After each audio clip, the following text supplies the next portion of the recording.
우리가 오늘 말씀 나눌 이사야서는요, 예수님 태어나기 600년 전에 이사야라는 선지자를 통해 하나님 주신 말씀이에요.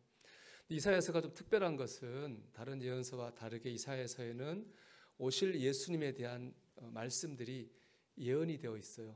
그리고 그 예언이 정확하게 맞아 떨어지고 있습니다. 오늘 본문이 그 대표적인 예인데요. 1절 보면 이렇게 되어 있습니다. 우리 1절 보면 이새의 줄기에서 한 싹이 나며 그 뿌리에서 한 가지가 나서 결실할 것이요 라고 말씀하고 있거든요. 이새는 다윗 왕의 아버지예요. 그러니까 예수님께서 다윗 왕의 혈통을 따라 태어나실 거다라는 말씀입니다. 그 말씀대로 예수님은 다윗 왕의 혈통을 쫓아오셨죠. 오늘 제가 집중하고자 하는 것 그 뒷부분이에요. 그 뿌리에서 한 가지가 나서 결실할 것이요. 나무로 예수님의 오심을 비유했어요. 예수님 태어나신 거 어떤 거예요? 뿌리에서 한 가지가 나는 거죠. 예수님이라는 거예요. 근데 이 나무는 윗둥이 없어요. 뿌리, 그루트기만 남아 있어요. 왜 이 나무는 윗둥이 없을까요? 왜 뿌리만, 그루트기만 남아 있을까요? 이사야 10장 33절 34절의 말씀인데요.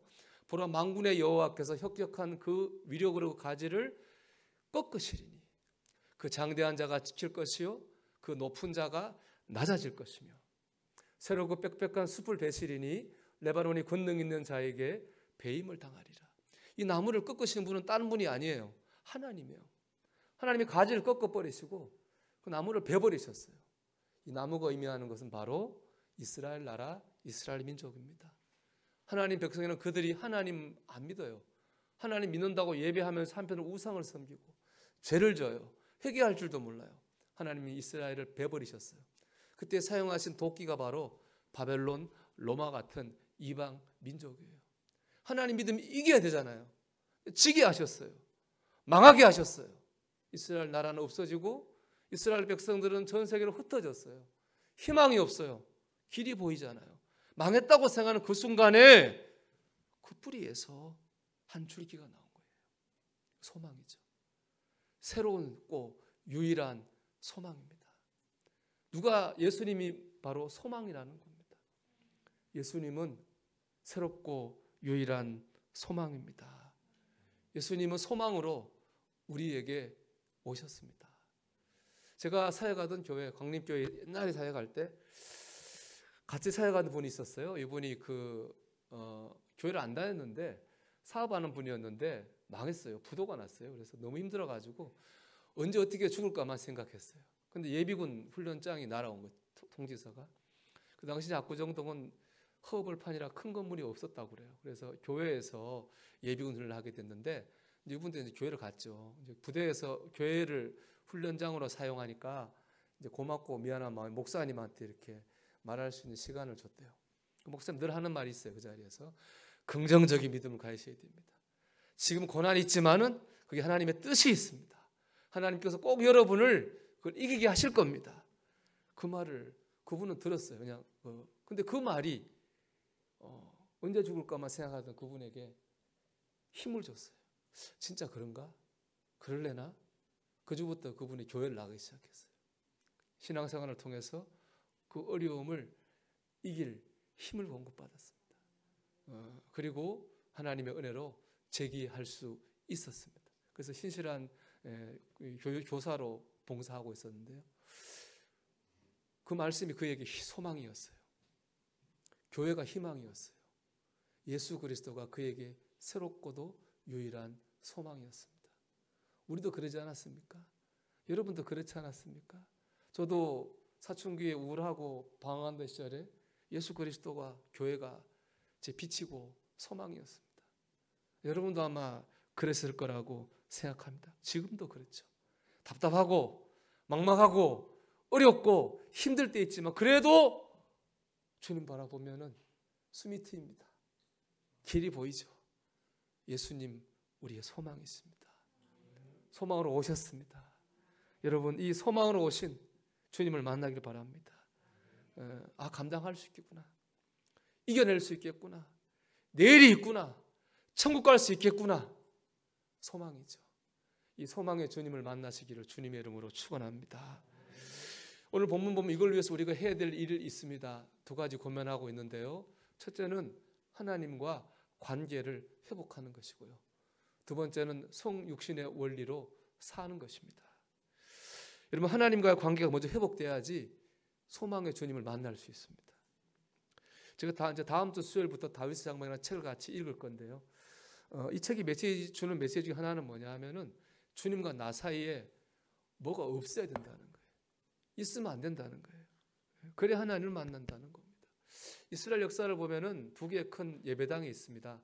모세가 지은 성막과 솔로몬이 지은 성전이에요. 하나님은 근데 그 좋은 걸 원하지 않으시고 천막 임시 예배당 다윗의 장막을 꼭 지어야 되겠다 말씀하셨어요. 뭐가 차이가 있을까? 눈에 보이는 차이는 딱 하나 있어요. 성막과 성전과 이 다윗 장막의 차이는 뭐냐? 하나님과 사이에 뭐가 있느냐 없느냐예요. 성막과 성전을 보면요, 지성소와 성소 사이에 휘장 커튼이 있어요. 지성소는 우리로 하면 이 강단 위에요. 거기는 하나님의 임재를 의미하는 언약궤가 있어요. 우리도 지금 강단 위에 십자가가 달려있지 않습니까? 주님을 의미하는 똑같아요. 성소는 어디냐? 여러분 앉은 회중석이에요. 우리 오늘 말하면 이 회중석과 강단 사이에 휘장이 있어요. 그 휘장이 의미하는 건 뭐냐? 하나님과 이스라엘 백성의 구별이에요. 분리예요. 그걸 의미하는 것이거든요. 그런데 다윗 장막은 그게 없어요. 언약궤하고 이스라엘 백성이 마주보고 있어요. 십자가도 마찬가지거든요. 예수님이 십자가에 죽으시고 어떻게 됐어요? 여기 가로막고 있던 이 커튼 휘장이 위에서부터 아래로 찢어져 버리고 말았어요. 다윗의 장막을 보고 예수님의 십자가를 보면 하나님 마음이 느껴져요. 하나님 원하시는 게 뭐예요? 우리와 하나님 사이에 뭐가 없는 거예요. 아무것도 없는 겁니다. 하나님과 하나님 백성이 대면하는 것입니다. 하나님은 어떤 장애물도 없이 우리를 만나기를 원하십니다. 하나님은 어떤 방해도 없이 어떤 것도 없이 우리와 함께하기를 원하십니다. 우리 사이에 그런 것들이, 하나님과 우리 사이에 그런 것들이 없어야 됩니다. 그럼 하나님과 우리 사이를 가로막는 게 뭐가 있을까요? 제가 생각해 볼 때 두 가지가 있을 것 같아요. 첫째는 뭐냐면은 응답과 축복을 먼저 바라보는 마음입니다. 먼저. 구약이나 신약 보면은 공통된 현상이 있어요. 하나님이 임재하신다든지 예수님이 계시면 초자연적인 현상이 나타나요. 바다가 갈라진다든지 땅에 지진이 난다든지 적의 성벽이 무너진다든지 적군을 이긴다든지 병이 낫고 귀신이 떠나가는 이런 초자연적인 현상이 나타났습니다. 그건 바로 하나님이 거기 임하셨다, 주님이 계신다고 하는 외적인 증거였습니다. 그러면 여러분 생각해 보세요. 뭐가 먼저예요? 하나님이 먼저입니까? 응답이 먼저입니까? 주님이 먼저입니까? 축복이 먼저입니까? 하나님이 먼저입니다. 하나님이 거기 계시니까 응답이 이루어지는 거예요. 주님이 먼저입니다. 주님이 거기 계시니까 축복을 받게 되는 것입니다. 근데 우리는 응답과 축복을 바라보기 전에 먼저 주님을 바라봐야 돼요. 주님을 기뻐하고 주님께 감사할 수 있어야 돼요. 오늘 3절 보면 오신 예수님이 이렇게 하신다고 예언되어 있어요. 3절에 이렇게 되어 있습니다. 그가 여호와를 경외함으로 즐거움을 삼을 것이며. 뭐가 즐거운 거예요? 하나님을 경외하는 그 자체가 즐거운 거예요. 뭘 받고 뭐 이루고 이런 게 즐거운 게 아니라 하나님을 예배하는 것 자체가 즐거운 것입니다. 그것이 회복될 때 거기서 우리가 응답도 받고 축복도 받게 될 줄 믿습니다. 저는 늘 이런 예배를 꿈꿉니다. 어떤 형식적인 이런 예배 말고 정말 예배 가운데 하나님 임하시고 내가 하나님 앞에 깊이 들어가는 예배, 하나님 안으로 만족할 수 있는 예배, 그런 예배가 우리 안에 세워져야 됩니다. 여러분 다윗을 생각해 보세요. 다윗이 골리앗 이겼잖아요. 여러분 그때 다윗이 하나님 나 골리앗 이기기 힘주세요 이런 기도 한 번이나 한 적 있나요? 없어요. 어떤 기도도 한 적이 없어요. 다윗은 그냥 달려나갔어요. 그 이유는 뭐냐? 골리앗이 하나님을 욕했거든요. 나를 사랑하신 하나님을 욕하니까 그게 화가 났어요. 다윗은. 그래서 달려나간 거예요. 하나님을 사랑해서 달려나간 거예요. 하나님을 사랑해서 달려나간 다윗에게 하나님께서는 골리앗을 이길 힘을 주신 거예요. 다니엘 이방 땅에 포로로 어린 나이 끌려갔습니다. 우상 천지에서 하나님을 믿었어요. 근데 다니엘을 죽이려는 사람이 많아요. 그 중에 한 번 이런 시도가 있었습니다. 두라라고 하는 넓은 평원에 아무것도 없어요. 거기 우뚝 금신상을 세워놔요. 거기에 신하들 다 모아놓고 절하게 해요. 평지니까 누가 절하는지 안 하는지 다 보여요. 그리고 절 안 하면 뜨거운 풀무불에 집어넣겠다 법도 만들었어요. 그 절 안 하면 이제 풀무불에 들어 타 죽는 거예요. 다니엘은 절할 수 없었어요. 하나님을 배신할 수 없었거든요.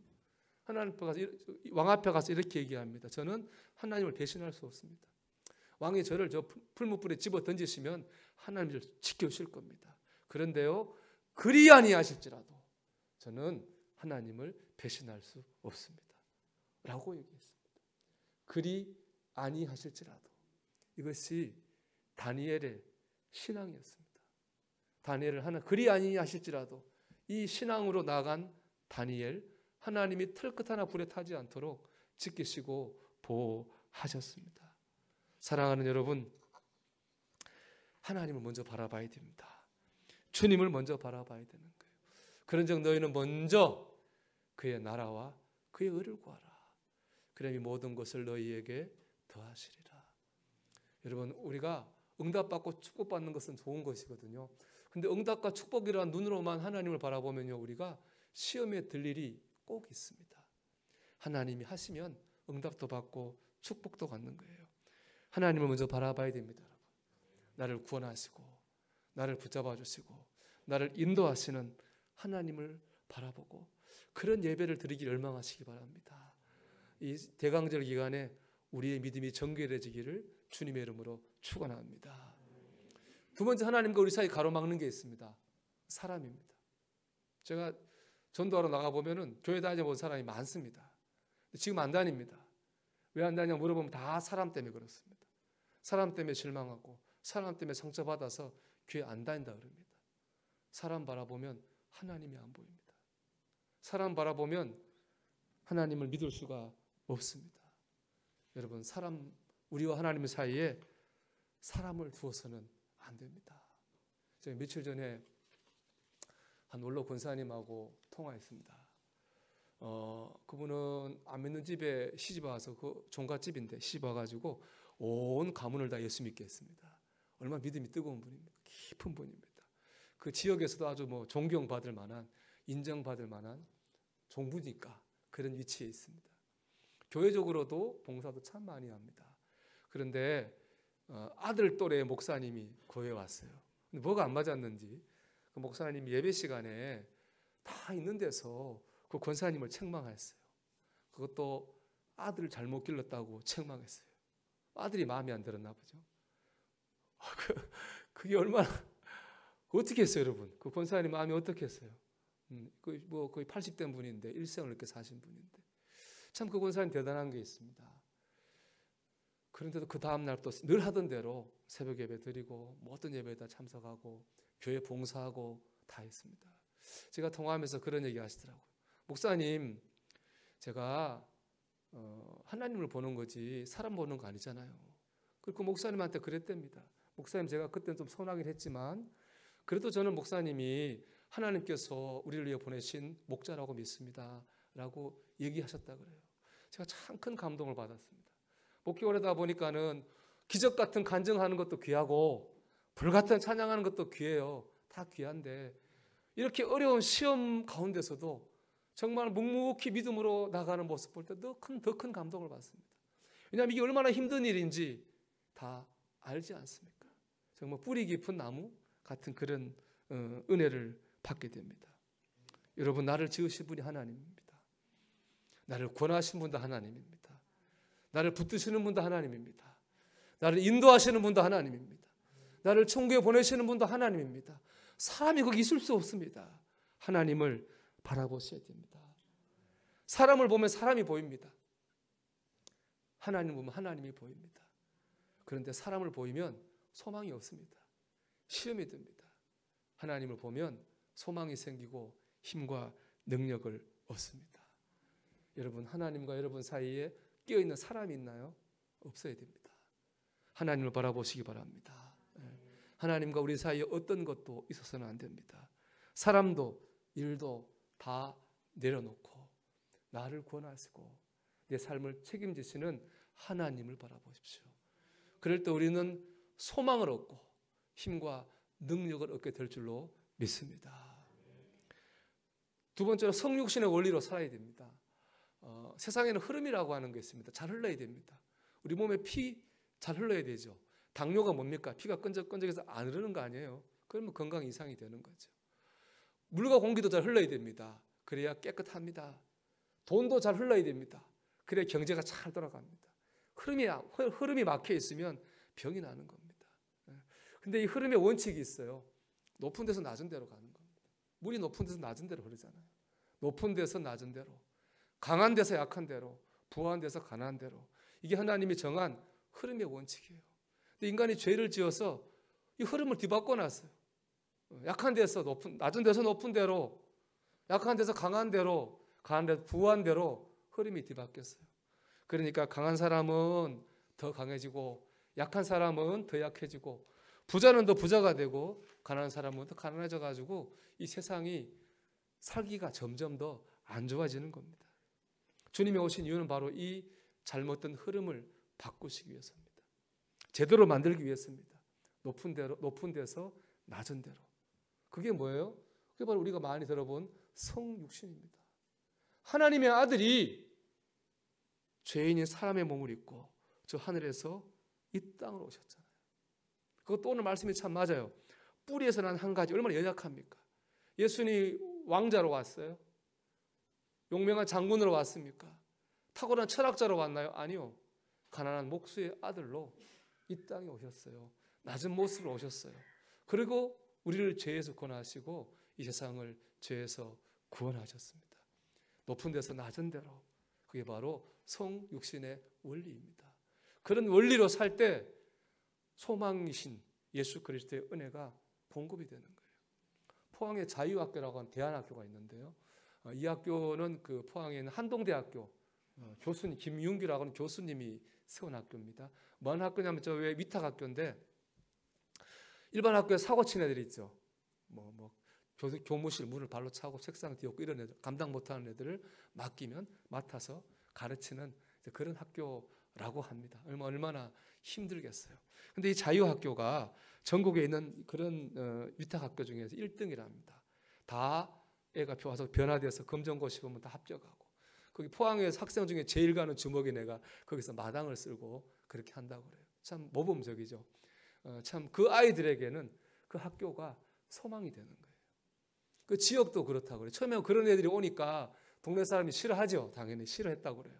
그런데 애들이 바뀌는 걸 보니까 동네 사람들이 감동을 받은 거예요. 그 할머니들이 애들 밥도 해주고 정말 오늘 보면 6절 9절에 보면은 이리와 양이 같이 뛰놀고 뭐 이런 거 아름다운 모습들이 동네 가운데에 이루어지게 됐습니다. 은혜가 충만하게 된 거예요. 왜 이렇게 됐을까요? 대학교 교수님이 문제아를 데리고 그 아이들을 바르게 키우려고 섬겼잖아요. 얼마나 쏙쏙했겠어요. 그 학교 그분이 그 교수님 가진 목표 중에 하나가 애가 한 명이라도 있으면 학교를 안 닫겠다 이 목표였대요. 실제로 한 명인 적도 있었다 그래요. 근데 그 포기하지 않고 한 거예요. 그 교수님이 그 아이들과 끝까지 포기하지 않고 낮아져서 섬기니까 거기에 소망이 나타났잖아요. 은혜가 충만해졌잖아요. 여러분의 가정이 천국이 되기를 원하시나요? 여러분 우리 교회가 여러분 꿈꾸는 그런 교회가 되기를 원한다면은 우리가 먼저 성육신의 원리로 살아야 됩니다. 높은 데서 낮은 데로. 그렇죠? 우리가 낮아지고 섬기는 모양으로 살아야 됩니다. 그럴 때 막혔던 혈이 뚫리는 거예요.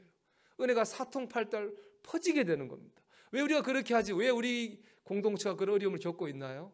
막혀있기 때문에 그렇거든요.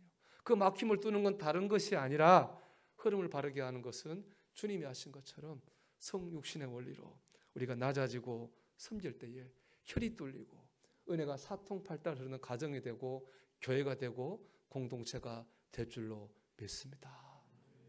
여러분, 주님은 예전에도 소망이셨고 지금도 소망이시고 앞으로도 우리의 소망이십니다. 힘과 능력이십니다. 주님과 여러분 사이에 아무것도 없게 하십시오. 여러분, 사람이든 일이든 있어서는 안 돼요. 여러분의 가정이 또 은혜로 충만하기 원한다면 성육신의 원리로 나아가시기 바랍니다.